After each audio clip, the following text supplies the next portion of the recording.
Señoras y señores, tenemos un invitado 5 estrellas desde la capital de la República. Hoy nos ahorramos todo el protocolo para poder aprovecharlo al 100%.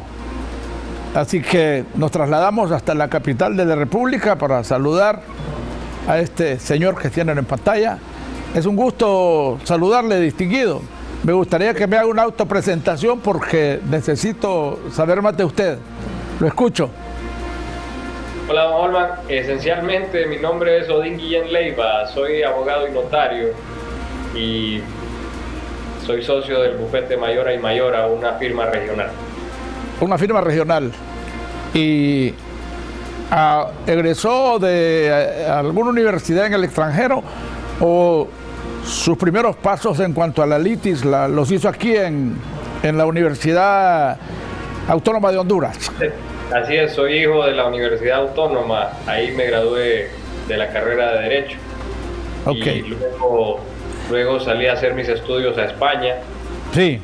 Y después a Holanda, y luego regresé aquí al país desde el 2003-2004 a ejercer la profesión y a dedicarme a esta carrera tan interesante. Bueno, hay una precocidad en cuanto a lo que estoy observando, un hombre muy joven. ¿A los cuántos años comenzó a interesarse en la formación académica que es la litis y sobre todo en el aspecto propiamente internacional? El derecho internacional, que entiendo usted también lo maneja muy bien. Le escucho. Estudié la carrera a los 17 años y salí a los 21. Y luego, como le he comentado, salí a estudiar a Europa. Sí. Y regresé entonces desde los 17 años. Tengo 42 en este momento. Ok. Su entorno familiar. Es importante conocer una persona con tanta formación, si le ha quedado tiempo para hacer familia. Le escucho. Por supuesto. Estoy casado y tengo dos niñas muy lindas. Ya están restauradas de los trastornitos de salud de los que estuvimos comentando mientras nos ponemos de acuerdo para hacer el programa. Sí, muchas gracias. Muchas gracias. A mí me encanta hacer trascender el lado humano de las personas en relación a usted, que está dispuesto a conversar conmigo con este tema de la zona de empleo y desarrollo, que ya tienen 12 años de tener vigencia en el país, y los pobres hondureños hasta hace poco nos estamos dando cuenta que el 37% del territorio nacional ya está de alguna manera siendo aprovechado por los inversores que, entiendo, están llegando de algunos países que yo en este momento tendría dificultades para identificarlos de dónde vinieron. Entonces, el tema que yo le estoy proponiendo es las sedes, la soberanía y la integridad territorial. Las sedes, la soberanía y la integridad territorial. O sea, las zonas de empleo y desarrollo, la soberanía y la integridad territorial, que es lo que ha estado flotando en el ambiente, y el debate que usted recomendó que había que seguirlo haciendo, vale la pena escucharlo a usted. Le escucho. Definitivamente, si las zonas de empleo tienen como objeto la pérdida de la soberanía del Estado hondureño, no tienen razón de ser. Sí. Sin embargo, no es de lo que yo he leído y he podido también escuchar, no es ese su objetivo, ¿no? Bueno, la verdad es que se está en una guerra de información, desinformación, grupos económicos por acá, y de repente en el internacionalismo también se está manejando mucho de ello. Y yo justamente estoy muy entusiasmado porque, teniendo un personaje como usted, que además entiendo que es políglota, maneja 5 idiomas, entonces entiendo yo que Honduras en cualquier momento se va a ver necesitado de gente como usted para defenderla, si es que esto no se revierte o se modifica o se deroga. El otro tema sería la Constitución de la República, su contenido y las sedes. ¿Cómo lo analiza un experto como usted? Sí, la posibilidad, don Holman, de que exista recursos de inconstitucionalidad, no solo uno, varios recursos de inconstitucionalidad contra esta ley y sus reglamentos, siempre existe.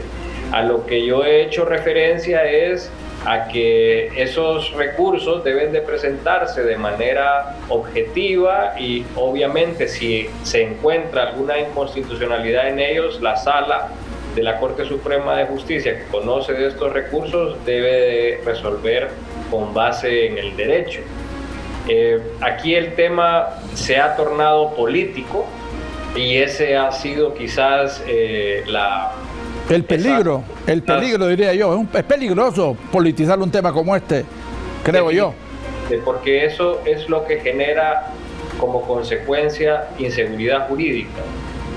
Y esa inseguridad jurídica daña al Estado, daña a las personas que vivimos dentro de su jurisdicción y daña a esos potenciales inversionistas en cuanto a su economía y a sus pretensiones en el país. Entonces, si hemos ofrecido a esos inversionistas extranjeros y locales esa posibilidad, como usted bien dice, desde hace 12 años casi, entonces no debería de existir esa inseguridad jurídica. Debemos de tener un cimiento sólido para poder de verdad iniciar con esos procesos, construirlos y que no se vean afectados por futuras inconstitucionales potenciales a la brevedad de un cambio político en el país. Eso no hace sentido en la continuidad del Estado, no hace sentido en la continuidad económica del Estado y definitivamente si eso ocurriera, los más afectados somos los hondureños y definitivamente los inversionistas, quienes son los que ponen en riesgo su capital. Muy bien. Las zonas de desarrollo, de empleo y desarrollo, su piso legal y la Corte Suprema de Justicia. La última vez que yo conversé, o la primera vez que conversé con usted, dijo que la llave para revertir o armonizar este tema en la parte jurídica constitucional e internacional era la actual Corte Suprema de Justicia, en la que está descansando el piso jurídico por el cual se están amparando los inversores. ¿Cuál sería su recomendación en este sentido? No debe demorar eso, Tom. Es decir, una decisión de esta naturaleza jurídica, constitucional, no debe demorar ni estar condicionada de cosas que pueden ocurrir. La Corte debe de tener una opinión jurídica sólida, única, y esa posibilidad mermarse al máximo. Porque, repito, si un cambio político o un cambio de corte puede generar ese cambio en la decisión de constitucionalidad o inconstitucionalidad de esas leyes, entonces lo que pueden generar son perjuicios para el Estado, perjuicios para nosotros, las personas que vivimos dentro de su jurisdicción, y repito, para el capital. ¿Cómo no? El tema es que hay falta de contundencia y hay algunos datos que usted me ha recomendado que no le gusta involucrarse en cosas que se suponen. Usted habla de hechos y concretos conforme a su formación académica y se lo respeto. Dicen que a quien corresponde emitir, derogar, reformar e interpretar leyes es al Congreso Nacional. Y en este caso, eso está en una situación incómoda porque en su momento la Corte Suprema de Justicia emitió una resolución en la que era la Corte la facultada para hacer este tipo de tratamiento a las cuestiones jurídicas, en el caso concreto de las sedes, pero dicen que esa resolución nunca pasó a la Gaceta y por lo tanto no se convirtió en ley.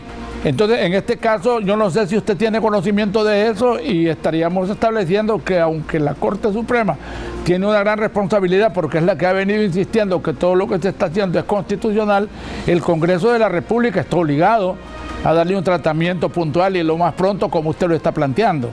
Le escucho. Hay una cadena de hechos que no pueden omitir.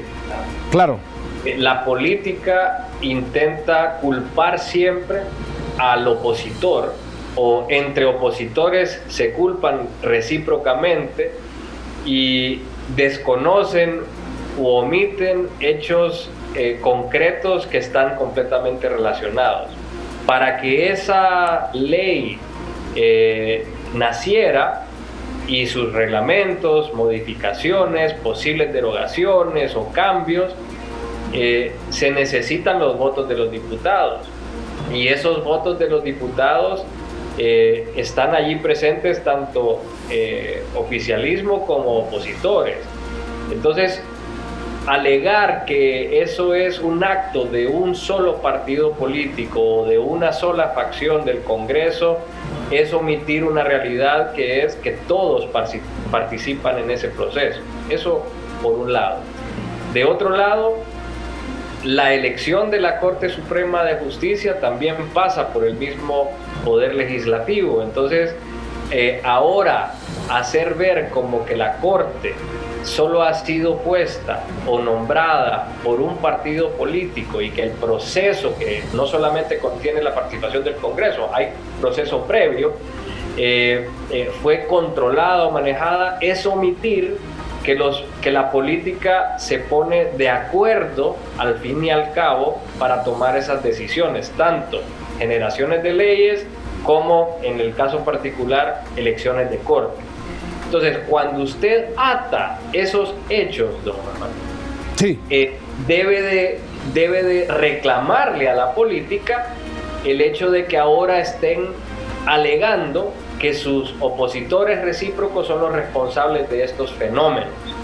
Estos fenómenos definitivamente se llevan a cabo con acuerdos políticos.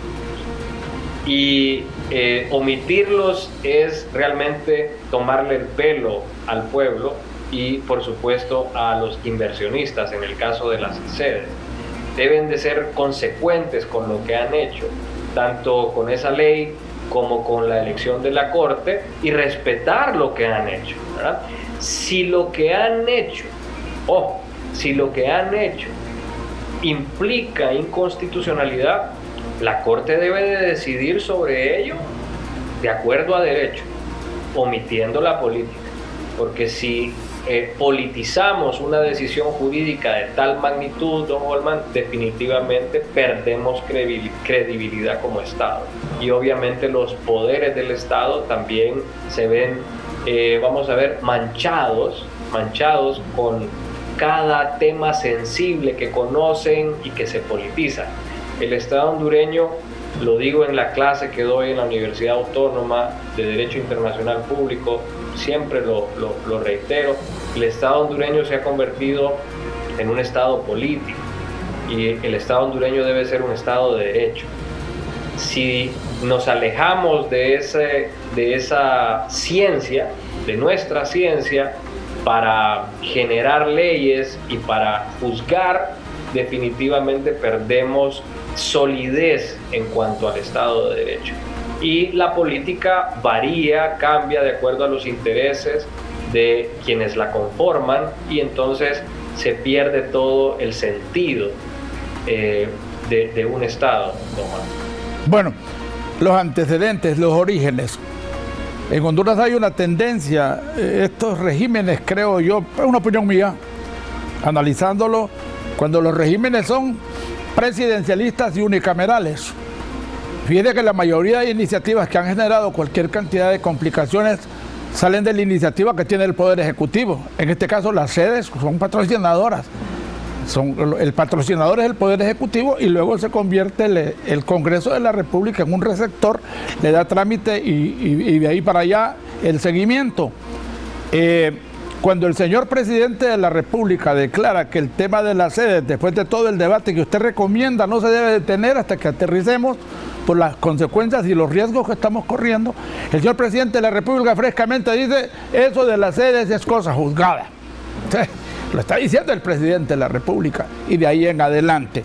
Vamos a ir a una brevísima pausa, porque sí me interesaría que establezcamos que el Congreso prácticamente esta semana anterior estableció el señor presidente, el doctor Mauricio Oliva Herrera, el paisano allá de su abuelo, Choluteca, que sí, que estaban atendiendo una iniciativa del Consejo Nacional Anticorrupción, muy bien llevada, por cierto, con 9,000 o 10,000 firmas, y esas 10.000 firmas fueron presentadas como una iniciativa para procurar la derogación, yo diría el tratamiento del decreto y ver cómo se armoniza y no ir a los extremos, porque ya usted también me ha explicado que los extremos están bien difíciles.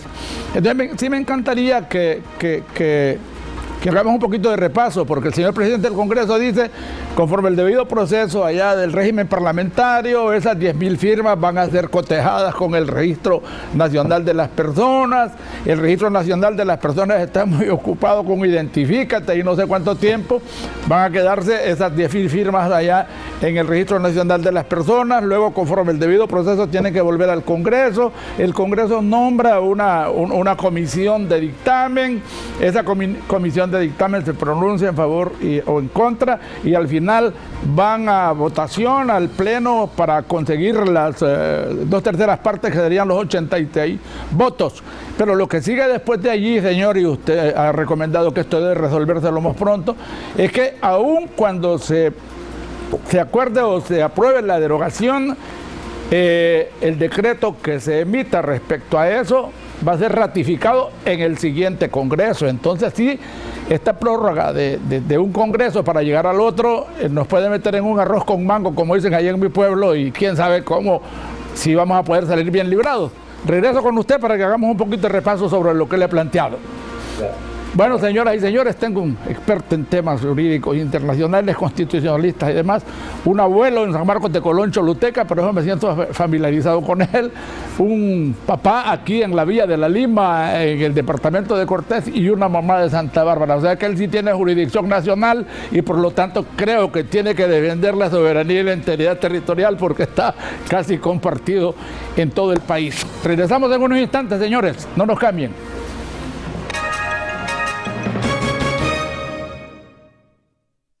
Vamos a cultivar hortalizas, chiles colorados de 4 colores, mini peppers, tomate uva y tomate cereza. La tecnología que estamos trayendo al país, los invernaderos más avanzados de Centroamérica.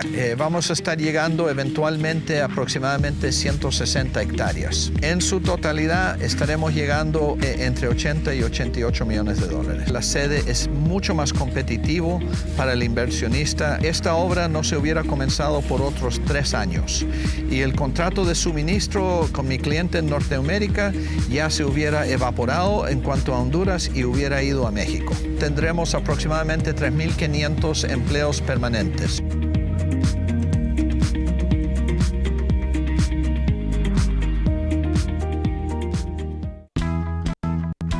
Soy lo que decido ser.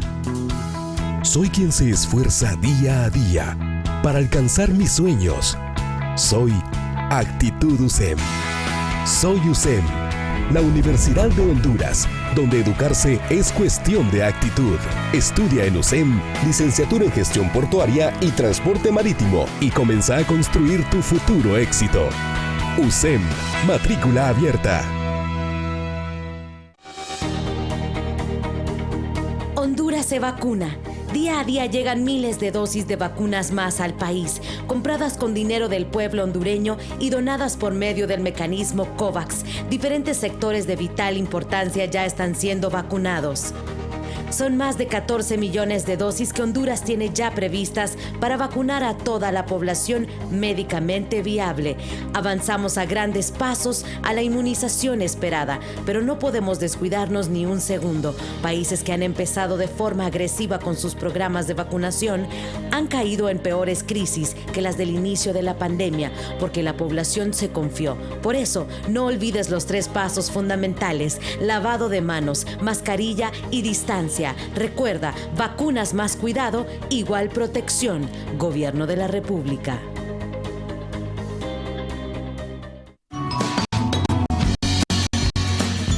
Colores, aromas y sabores. Los mejores y más deliciosos platillos, preparados por el chef internacional Hernando Moreno. Hola amigos, soy Hernando Moreno y quiero invitarlos a participar de la nueva temporada del Toque del Chef a través de RTV, la nueva imagen de la televisión. Vamos a tener la posibilidad de recorrer y conocer el mundo a través de la gastronomía. Tendremos invitados especiales. Iremos por muchísimas partes. Conoceremos el maravilloso Honduras desde la gastronomía. Todo en El Toque del Chef. No te lo pierdas. El Toque del Chef, nueva temporada, de lunes a viernes a las 11 de la mañana, aquí en RTV, la nueva imagen.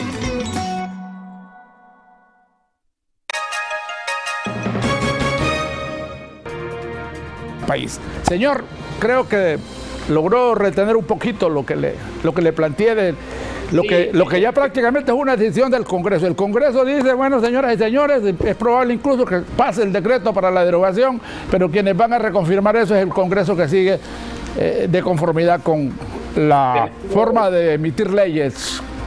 Hay un sistema preestablecido en la Constitución para eso. Si el Congreso lo está utilizando de manera política para dilatar, es algo que el periodismo, la ciudadanía debe de reclamar de alguna manera, pero definitivamente si los procesos están previstos o los pasos a dar están previstos y esos procesos y pasos se pueden dilatar de esa manera política, es parte de la situación en que vivimos. No es la única situación que se da así, don Juanma. Es decir, hay cosas en la alcaldía también que tienen sus procesos, cosas en el SAR que tienen sus procesos, y cuando usted usa esos procesos tal como está previsto por la ley, es muy difícil apremiarlos. Definitivamente hay una causa para esa dilatación en el proceso, y esa causa, pues vamos a decir que es un secreto a voces, ¿ya? Pero eso es algo que debe de reclamar la ciudadanía y debe de reclamar el periodismo, debe de reclamar la oposición, eso es normal. Pero estamos hablando de cosas políticas, ¿no? Es decir, claro, ahí es donde puedo hacerlo porque tengo una educación en política por mi carrera. Claro. Sin embargo, no es a lo que usted me ha invitado. Así es. Me gustaría hacer una observación con respecto a lo que usted dijo sobre que el presidente fue el que gestó eso. Mire, los jefes de Estado o los presidentes de una república como la nuestra, es normal que tengan su planificación o sus metas, lo que quieren hacer por el país. Si este era uno de los objetivos o propósitos o planes del presidente actual, pues es normal que él lo defienda y que lo procure en la política misma, ¿verdad? Que cabildee eso a nivel de Congreso. De manera sutil se ve más elegante, menos elegante se ve si se hace abiertamente, pero no es algo extraño. Es decir, en el mundo eso es algo normal. Usted mira cómo el señor Obama planificó el Obamacare, peleó por él y hizo lo que pudo para lograr hasta donde llegó. David Cameron, por ejemplo, en Inglaterra, para no salir de la Unión Europea, Inglaterra o el Reino Unido, insistía en esas, vamos a decir, cabildeos nacionales, internacionales, para buscar que el Reino Unido permaneciera en la Unión Europea. Y vea usted, con el caso del Brexit, después que votó el Reino Unido para salir de Europa, el primer ministro Cameron renuncia a su cargo. Es decir, es interesante cómo la política trae consigo, el jefe de Estado o el primer ministro, en el caso del Reino Unido, trae consigo una planificación, una posición, y al tener éxito, pues se mantienen en su cargo. Y en Europa, que son estados más avanzados, más maduros, en el caso del Reino Unido, un imperio de verdad muy interesante en términos políticos, se retira de su cargo después de perder la votación sobre el Brexit. Eso, cuando ocurra en Honduras, es decir, cuando un jefe de Estado tome la decisión de hacerse a un lado cuando no logre algo dentro de sus políticas, vamos a poder decir hemos crecido como Estado, hemos crecido políticamente. Eso definitivamente está lejos de ocurrir en el país. Ya hemos visto situaciones de ese tipo y no hay jefes de Estado que dejen su silla a pesar de tener gran oposición por parte del pueblo, por parte de las fuerzas vivas del país, ¿verdad? Pero bueno, son paso a paso, van los estados madurando. El nuestro es muy joven todavía y definitivamente el reflejo de esa juventud o de esa inmadurez son muchas cosas que ocurren. ¿Cómo no? Yo no quiero complicarle la participación suya y su comparecencia ilustrativa, por cierto, en la parte académica y de los temas. Pero fíjese que yo lo que estoy advirtiendo ahora es que está bien, se logró concretar que la iniciativa del Consejo Nacional Anticorrupción prosperara en el Congreso. Luego que la ley pasara con las 3/3 partes de los 86 votos que se necesitan. Y que facilite. Que ratificado en la siguiente legislatura. Sí, así es. Entonces, para la promulgación de la ley. Imagínense cuán responsables son todos los partidos políticos que están en ese Congreso, que en cuestión de un mes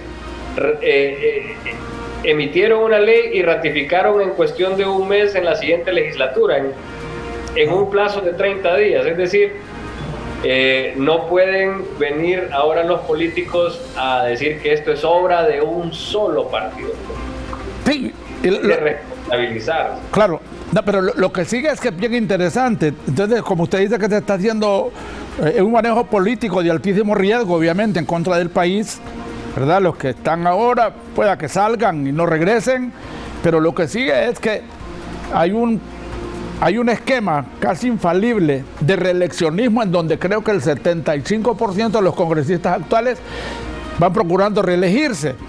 Entonces, obviamente que la ratificación de la derogación de esa ley no va a prosperar y de repente sí va a tener un beneficio político de la captura de los votos porque este Congreso fue la estructura actual que está. ¿Cómo quedamos ahí? Eso, ojalá, mire, la democracia de nuestro Estado es una democracia bastante débil. ¿Débil? Débil, muy débil. Frágil. Sí. Fragilísima, es decir, tenemos una democracia en pañales. ¿Cómo no? Porque hay estados en el mundo que la reelección, por ejemplo, de su jefe de Estado es ilimitada. Es más, el pueblo ni entiende cuando se dice que en Honduras está prohibida la reelección y que todos los líos que hemos tenido desde el 2009 hasta acá han sido por ese tema, vamos a decir contextualmente.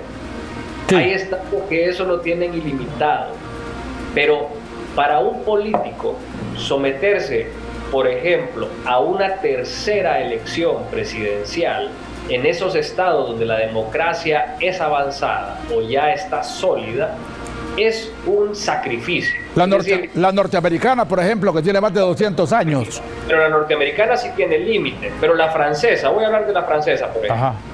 La francesa es ilimitada, pero para que Sarkozy o un Mitterrand del pasado se reeligieran más de tantas veces, de verdad era un sacrificio. ¿Por qué? Porque están tan desgastados políticamente después de un segundo mandato que no se atreven a lanzarse.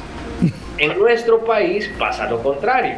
Sí. Es decir, como tenemos una democracia que se puede manejar con publicidad, con afiches, con stickers en los carros, trayendo a la gente en bus para que vaya a votar y esas cosas, entonces, y después el tema de el TREP y las actas y todos los líos que hemos vivido en las últimas elecciones, definitivamente hace que un político aún desgastado se pueda presentar al proceso. Así es. Y si no le ponemos ese límite, se presentan hasta que fallezcan. Y eso sería, vamos a decir, un desafío para la democracia del país. Entonces, que repito, es sumamente débil. Es normal que en un país como el nuestro, que repito, está creciendo poco a poco, con obstáculos en cuanto a Estado de Derecho y en cuanto a democracia, es normal que tratemos de poner esos límites. Es normal que esos altos son indispensables, porque si no habría un abuso de esa presentación irreverente a la poca simpatía que tiene del pueblo X o Y personas. No me refiero únicamente al presidente actual, me puedo referir a los anteriores, claro, y a cualquiera futuro. Entonces, el punto está en la madurez del Estado. El punto está en el nivel de democracia que tengamos. Usted hizo referencia luego, don Holman, y aquí me voy a meter en un tema internacional. Sí. Usted hizo referencia a la OEA, usted puede hacer referencia a la Unión Europea, puede hacer referencia a estados poderosos como los Estados Unidos, como Francia, como el Reino Unido, con respecto a su criterio acerca de lo ocurrido, póngale, en las últimas elecciones, o lo ocurrido en el 2009 con el golpe de Estado o sustitución constitucional, como quieran verlo los auditores. Todos esos sujetos de derecho internacional, organizaciones internacionales, me refería a la OEA y la Unión Europea, y estados poderosos como Estados Unidos, Francia y el Reino Unido, por un ejemplo, todos guardaron silencio en un momento determinado de esos procesos críticos del Estado de Honduras. Todos, vamos a decir, avalaron de manera expresa o de manera tácita lo que ocurrió en Honduras. Tanto el golpe como la sustitución constitucional, o como quieran llamarlo, como la reelección o los, vamos a decir, posibles fraudes que han ocurrido en el país. Entonces, si se fija, también esos sujetos de derecho internacional han avalado o han callado, omitido frente a esas situaciones que ha vivido nuestro país, nuestro Estado. Entonces tampoco pueden venir a juzgar o tratar de pasarnos un examen democrático cuando ellos mismos han dado el visto bueno al final. Interesante. Y ellos solo responden en donde sus intereses están en altísimo riesgo, está demostrado. Es que vea, eso es normal. Claro. Los estados tienen como principal, vamos a decir, modo de operar o razón de operar sus intereses políticos, económicos. Es decir, no le veo nada malo a lo que ha pasado. Claro. Bien. Si tuvieran algún interés adicional, seguirían en el proceso involucrándose en un asunto que posiblemente podríamos considerar interno. Sí. Y de ahí puede salir el Estado de Honduras diciendo esto es asunto interno, nadie se tiene que meter porque es un principio del derecho. La autodeterminación de los pueblos. Sí, pero no solo la autodeterminación, sino que el respeto a los asuntos internos. Entonces son temas que van de una cuerda y los estados van alando esas cuerdas de acuerdo a sus intereses. Y es muy llamativo cómo participan los estados con respecto al Estado hondureño. Me voy a meter más en cosas internacionales. Voy a meter cuenta. Políticas internacionales. Sí. Mire, Honduras en este momento tiene una posición política internacional muy interesante porque es quizás de los pocos aliados que Estados Unidos tiene en la región.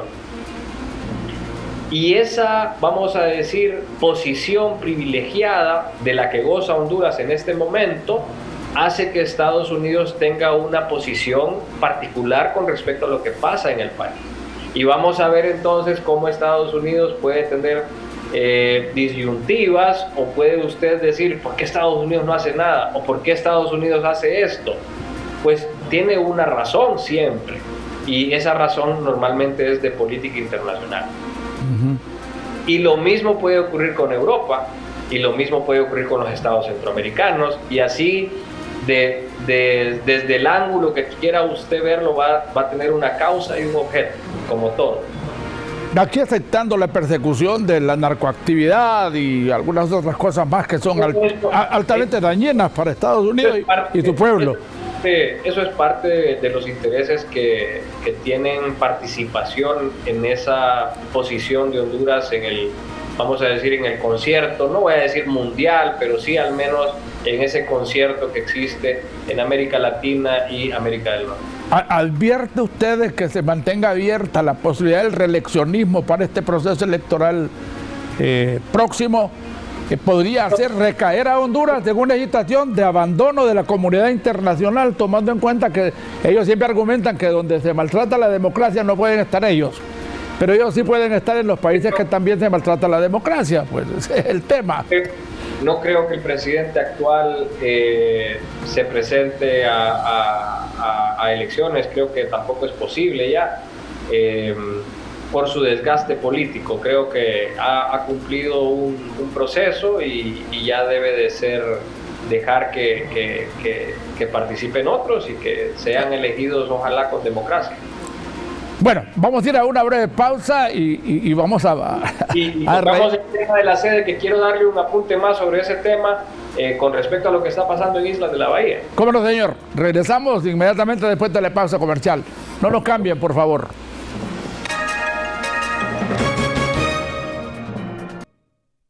Vamos a cultivar hortalizas, chiles colorados de 4 colores, mini peppers, tomate uva y tomate cereza. La tecnología que estamos trayendo al país, los invernaderos más avanzados de Centroamérica. Vamos a estar llegando eventualmente a aproximadamente 160 hectáreas. En su totalidad estaremos llegando entre 80 y 88 millones de dólares. La sede es mucho más competitivo para el inversionista. Esta obra no se hubiera comenzado por otros 3 años. Y el contrato de suministro con mi cliente en Norteamérica ya se hubiera evaporado en cuanto a Honduras y hubiera ido a México. Tendremos aproximadamente 3.500 empleos permanentes.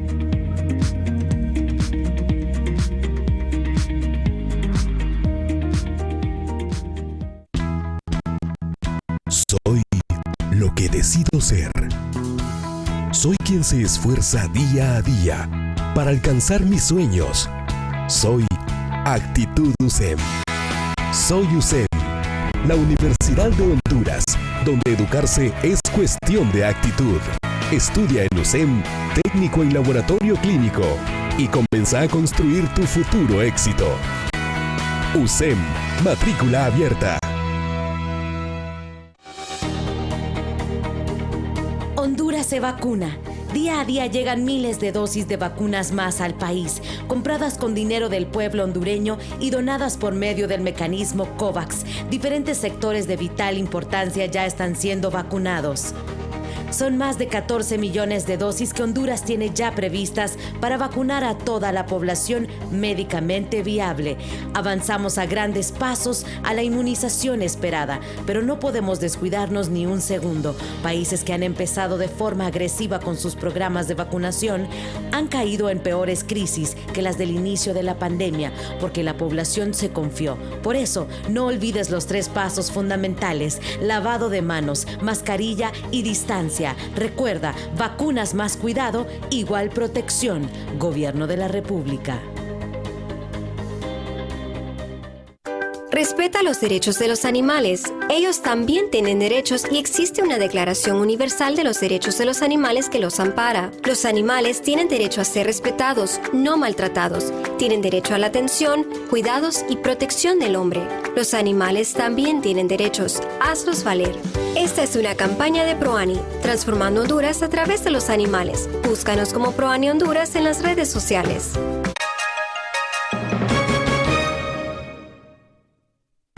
Bueno, abogado, usted me dijo que tenía algo pendiente, pero hoy sí yo me voy a ver obligado porque dejé en el tintero como 4 o 5 cosas que yo quisiera que puntualmente me las responda. Pero usted me dijo que tenía algo puntual que trasladarme a mí y que la teleaudiencia se enterara. Que el objeto de las sedes tiene una ubicación territorial. Me llama la atención que ha salido en las noticias que, por ejemplo, en Roatán toda la isla quiere estar sujeta a esa legislación o a esa ley. He escuchado también de zonas que sí tienen, vamos a decir, condiciones de ciudad ya y que también quieren sujetarse a la ley. Yo creo que es muy importante que el Estado, a través del poder que corresponda, genere claridad para los ciudadanos y también para los inversionistas de qué, y los propios políticos, vamos a decir, de las corporaciones municipales, cuál es el objeto territorial de la ley. Es decir, a dónde tiene como propósito nacer una zona de empleo. Porque si ese propósito se pierde, entonces lo que vamos a ver son ciudades ya existentes queriendo beneficiarse de los privilegios que prevé la ley. Y no es ese el objetivo. Esto por un lado. Por otro lado, llamar la atención a que estas propuestas como la sede o como otras que han existido, la ley de zonas libres o parecidas, son propuestas que tratan de generar de alguna manera más movimiento económico en el país, empleo consecuentemente. Entonces no es algo, vamos a decir, ajeno a propuestas anteriores, solo a que esta es mucho más ambiciosa, definitivamente. Pero esa ambición, lo que me deja cumplir, esto es a lo que quiero llamar la atención, es que el Estado cada vez está reconociendo más su incapacidad de desarrollar las ciudades que ya existen, desarrollar el Estado que ya tenemos, sí, de funcionar de acuerdo con las leyes, de acuerdo a las leyes que ya existen. Entonces, mi conclusión inicial es, me llama la atención porque el Estado empieza a reconocer sus incapacidades de funcionar con un código del trabajo que ya tenemos, con derechos adquiridos, con, vamos a decir, tratados internacionales de derecho laboral importantes. Entonces, reconocer esas incapacidades son llamativas porque allí puede estar, vamos a decir, la conclusión del Estado que tenemos actualmente. ¿A qué me refiero? Que las repúblicas en otros continentes han ido cambiando. Es decir, que ponen un punto y aparte en un momento determinado de su república para empezar una república nueva con algunas condiciones diferentes, etc. ¿No será vamos a decir, el punto de partida para un cambio de la república que hemos estado sosteniendo desde 1982? Ese es mi llamado de atención. Bueno, pero igualmente establecería yo que el proceso desde el 2012 hasta el día de hoy se manejó con tanta discreción que la mayoría de los hondureños, incluyendo los periodistas y los interesados, están sorprendidos. Eso le iba a decir. Sí. ¿Cómo es que esto está desde el 2012 y tampoco el periodismo se da cuenta si ustedes cubren el Congreso Nacional todos los días? Claro. ¿Y cómo es que nosotros aleguemos de que no nos dábamos cuenta si eso es una ley? Sí. Entonces se manejó bastante, de manera bastante curiosa, bastante silenciosa, pero en ese silencio participa todo el mundo. ¿Cómo no?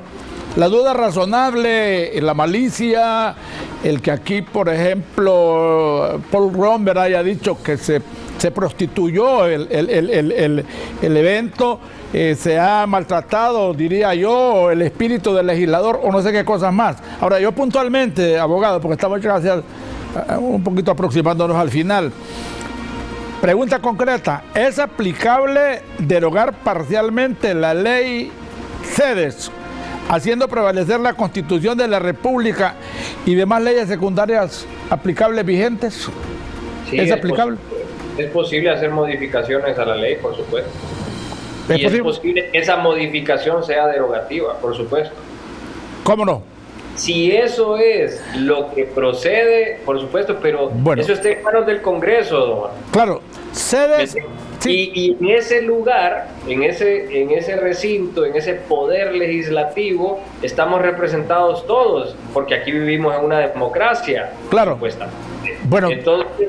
Entonces, ahí tienen ya su tarea que realizar ellos. ¿Cómo no? Dice que los antecedentes... El encargo de que la realicen. Abogado, con esto de que será la próxima legislatura la que reconfirmará la decisión de este Congreso conforme la promulgación de las leyes.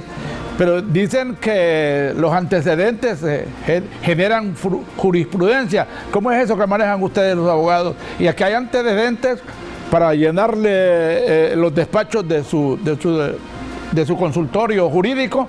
En cuanto aquí, a las 12 del mediodía se toma una decisión, hay que ir justamente al mismo proceso de que sea la próxima legislatura la que ratifique, pero en este momento es de altísimo riesgo y, como usted dice, poco convincente que el Congreso esté tratando de trasladar su responsabilidad que le corresponde hoy al próximo Congreso. Y el otro ingrediente que es de altísimo riesgo es que las sedes prácticamente, si este mismo Congreso las está derogando y sometiéndolas a la reconfirmación del Congreso que viene, entonces quiere decir que lo que el presidente dijo, las sedes son cosas juzgadas, pero y cuando nos venga a juzgar la comunidad internacional en relación a todos los reclamos que ocurran, ¿cómo vamos a quedar los hondureños? Esas son expresiones políticas, don Holman. Yo le diría que si la modificación o lo que el Congreso vaya a hacer necesita de la ratificación de una siguiente legislatura o el proceso de discusiones necesita que participe el Congreso que va a tomar posesión en enero, eso se tiene que cursar de esa manera, don Holman. Que lo estén dilatando, como le dije, no es elegante si la dilatación tiene como propósito un propósito político. Sí. Pero, y ese es el proceso, tenemos que respetar el proceso. Mientras esa sea la constitución que tenemos y eso sea lo dispuesto con respecto a generación de leyes o derogación de leyes, pues debemos de respetar. Ahora, con respecto a la parte internacional que acaba de referir, claro, definitivamente, si Honduras incumple una norma internacional por conducto de la ejecución o, vamos a decir, la aplicación de esa ley, la persona que sea afectada por ese incumplimiento de una norma internacional tiene derecho a reclamarle a Honduras. Si, por ejemplo, el Reino Unido considerara que el tratado entre el Reino Unido y Honduras fue violado y por consecuencia Honduras ha incumplido la norma convencional, entonces el Reino Unido tendrá la posibilidad de reclamarle a Honduras y Honduras, como he dicho en otras intervenciones, tendrá la obligación o el camino de atender ese reclamo por el conducto que lo presente el Reino Unido. Me llama la atención que de la lectura que hice de los periódicos de Roatán, parece que el embajador del Reino Unido ante Honduras, que tiene sede en Guatemala, estuvo presente hace poco en la isla. Entonces, como le he dicho, la política internacional puede ser hasta más interesante que la política interna y más sorprendente, porque podemos encontrar cosas más llamativas en la política internacional con cambios o atenciones o reclamos por donde uno nunca se imaginaría. Depende mucho de los intereses de cada estado, particulares en el momento que ocurran los actos o los fenómenos o los contratos o las declaraciones unilaterales, etc. Y el talento de los que nos representen al final del día en todo lo que se nos puede venir. Fíjate que yo estaba en el gobierno cuando el Reino Unido nos regresó y nos retomamos posesión de todo el territorio insular, porque al Reino Unido pues se le llegó el límite de tener ellos una situación de una concesión o llamémosle pues protectorado. Allá estamos aproximándonos a los 25 años cuando el Reino Unido decidió devolvernos esos territorios conforme estaba establecido en los tratados internacionales.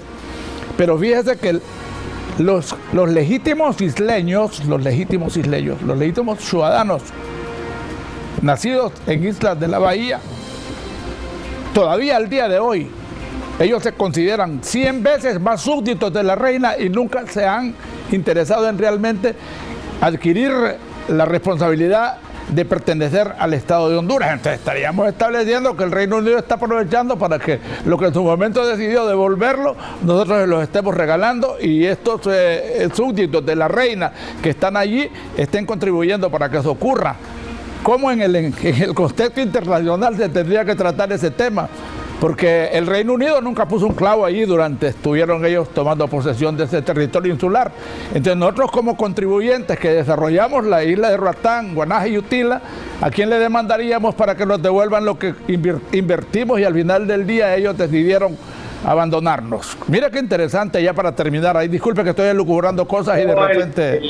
El Estado debe de ejercer su soberanía en toda su expresión, en todo el territorio terrestre, insular y marítimo de Honduras, y eso está incluida las islas de la bahía. Claro. No debemos el Estado debe de ser dinámico ante esas posibilidades a las que usted se refiere, porque la aquiescencia, que significa el silencio de los estados frente a esas intenciones de otros estados, puede ser consecuencia de un derecho a favor de ese otro estado y una obligación nuestra. Entonces, Honduras debe ser muy cuidadoso, siempre lo ha sido. Quiero decirle que la Cancillería es un ministerio que es muy dinámico, está siempre pendiente de esos fenómenos, de esos actos de los terceros estados, de los estados vecinos, y ese dinamismo debe de mantenerse, y cualquier intento de cualquier estado del mundo con respecto a un territorio que Honduras reivindica como propio debe de mantenerse. ¿Cómo no? Los pétreos, por ejemplo, el 107, rápidamente, el 107 establece que todas las colindancias insulares y demás, usted como ciudadano que tiene jurisdicción en el territorio nacional por su ascendencia familiar y su servidor, somos los únicos que tenemos el legítimo derecho de tomar posesión de esos territorios desde la costa hasta 40 kilómetros hacia el territorio dentro. Y estoy observando que la mayoría de los que están viniendo o los que se están posesionando desde aquí adentro están justamente tomando esas posesiones. Y el 107 es artículo pétreo. Usted está, desde que empezamos a conversar sobre el tema, de que todo lo que está vinculado a artículos pétreos y demás, hay que tratar de destrabarlo de la ley CEDES y de ahí para allá armonizar la posibilidad de que el territorio nacional se convierta en una zona de libre comercio y desarrollo, y en ese sentido podríamos estar cumpliéndole a la gente y resolviendo un problema que de repente tendríamos serias dificultades para enfrentarlo. Ya para terminar, señor. Sí, comparto lo que usted está diciendo. Es un tema delicado el tema del 107, pero creo que está en manos de registradores, está en manos de cortes, está en manos de otro tipo de entes públicos o instituciones públicas que pueden auditar esos pasos, ¿verdad? Sí. No solamente la presidencia o el Congreso o la Corte Suprema son responsables de que algo así se viole. Cuando llega una escritura pública que tenga que ver con esos territorios, el registrador tiene que hacer lo propio, ¿verdad? Entonces, un Estado no está en manos únicamente de los poderes, claro, o de las más altas discusiones de los poderes que en él se hayan conformado, también está en manos nuestras como ciudadanos y en manos de las instituciones públicas. Entonces, esta es una tarea que tenemos que compartir, es una tarea mancomunada, no es una tarea de una sola persona. Claro. El Salvador viene, y desde la vez pasada que tuvimos conflicto allá por el 79, no había nacido usted, yo andaba por acá. El primer artículo que le agrega a su constitución es la irreductibilidad de su territorio. En este caso, pues yo no sé si tendríamos que establecer ahora que dicen que el 37 o el 40% del territorio ya lo cedimos con soberanía e integridad territorial. Tendríamos que reconsiderar eso, porque usted ha insistido en que todo lo que está vinculado a lo que esta Constitución manda debe de buscarse por todos los medios, separarlos de la ley CEDES, ¿sí o no? Lo que yo quiero que usted más o menos traslade sí, es el análisis a otra dimensión. ¿Cómo no? Europa, por ejemplo, cedió gran parte de su soberanía con la Constitución de la Unión Europea, desde los 50 hasta la Unión Europea que conocemos hoy. Esa cesión de soberanía ha generado órganos internacionales europeos con supranacionalidad, por ejemplo, sí. y eso podría estar en contradicción, en teoría, de acuerdo a lo que usted está refiriendo y a lo que escucho todos los días con respecto a lo de la CEU, podría estar en contradicción con el propio interés del Estado europeo, ¿cierto? Pero esa fue la decisión estatal que tomó cada uno de esos estados al formar parte de la Unión Europea desde sus orígenes hasta la fecha. La cesión de soberanía a ese tipo de organismos internacionales no es mal vista. La cesión de soberanía en ese sentido de generar una supranacionalidad y de generar mayor desarrollo humano para las personas que están bajo la jurisdicción de esos estados europeos no es mal vista. De hecho, viene a completar el propósito de mantener la paz y la seguridad mundial de la propia Europa, que es donde se desarrollaron las 2 guerras mundiales. Claro. Y si la propia Europa quiere mantener o sostiene la paz y la seguridad de su propio continente, consecuentemente se mantiene la paz y seguridad mundial, si usted se fija. Entonces, hablar de que esta decisión, vamos a decir, inicialmente política, que ha trascendido a ser una ley y que ahora se va a empezar a ejecutar si no se declara inconstitucional en el traspié de los años, entonces no necesariamente debe de ser algo malo si su propósito es legítimo, si su propósito tiene como objetivo cosas buenas para el Estado y las personas que estamos bajo su jurisdicción. Repito, si esto lo que tiene como propósito es quitarle el territorio a Honduras, eso no tiene ni pie ni cabeza y tienen que declararlo inconstitucional. Claro. Pero no podemos ponernos en una posición cerrada frente a esa propuesta, toda vez que ha sido emitida por el conducto de los poderes del Estado y que ha sido sancionada como constitucional por la Corte Suprema de Justicia. Y si estamos dentro de un Estado de Derecho, tenemos que hacer mella de estar en un Estado de Derecho. Ahora, si consideramos que ese Estado de Derecho está completamente desarmado y que por ese desarme es que se ha logrado esa constitucionalidad, definitivamente la ciudadanía y las fuerzas del Estado deben de regenerar y armar nuevamente el Estado de Honduras. Bueno. Es una tarea muy difícil, bueno, pero que no debemos de observar únicamente en términos políticos, aunque los hayan. Claro. Debemos de observarlo como juristas y lograr esos cambios como juristas, como demócratas, como ciudadanos de un Estado de Derecho. Si no, pues entonces aquí lo único que sirve es oponerse y hacer insurrecciones. Vale.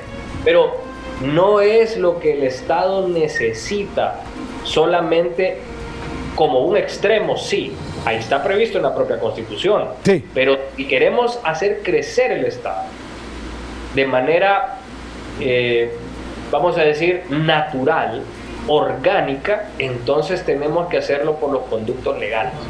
Sí, bueno, señor, a mí lo que me preocupa es que estamos poniendo el coche adelante y los caballos atrás. Primero estamos entregando todo lo que esta Constitución reconfirma y garantiza, y después vamos a ponernos de acuerdo a ver si exactamente hay que proceder a la derogación absoluta de esta Constitución de la República. Para eso es otro proceso y otro programa en el que vamos a conversar, porque solo un poder constituyente puede derogar esta Constitución, y de ahí para allá no se trata solo de la ley sede y no sé cuántas cosas más habría que tratar de poner en la dirección correcta, como sus consejos que estamos tomando lo vamos a tratar de hacer trascender. Se me cuida, abogado, y cuida a la PB, ya saben, nos mantenemos ahí siempre disponibles. Un abrazo. Permiso. Bueno, otro miembro del Consejo Editorial de Punto de Vista se ha manifestado con absoluta transparencia, sin compromisos de colores políticos, ideologías, ni nada que se parezca. Traten de buscar ahí en Tegucigalpa estos abogados, hombre, que no están quemados, ni andan calculando para andar opinando. Nosotros desde aquí, desde la provincia, les estamos mandando señales inequívocas que sí hay posibilidades de que las sedes se puedan institucionalizar en Honduras, pero no llevándose de encuentro a esta señora que se llama Doña Constitución de la República, aunque actualmente se puede definir que ya no le quedan poros por donde violarla. Entonces hay que rescatarla y de ahí hablar de cómo se puede ceder la soberanía y la integridad territorial de manera legal. Con permiso, Ariel Erazo, Reinaldo Chinchilla y el equipo de RTV, la nueva imagen de Honduras, los invita a un próximo punto de vista muy pronto. Que esté muy bien.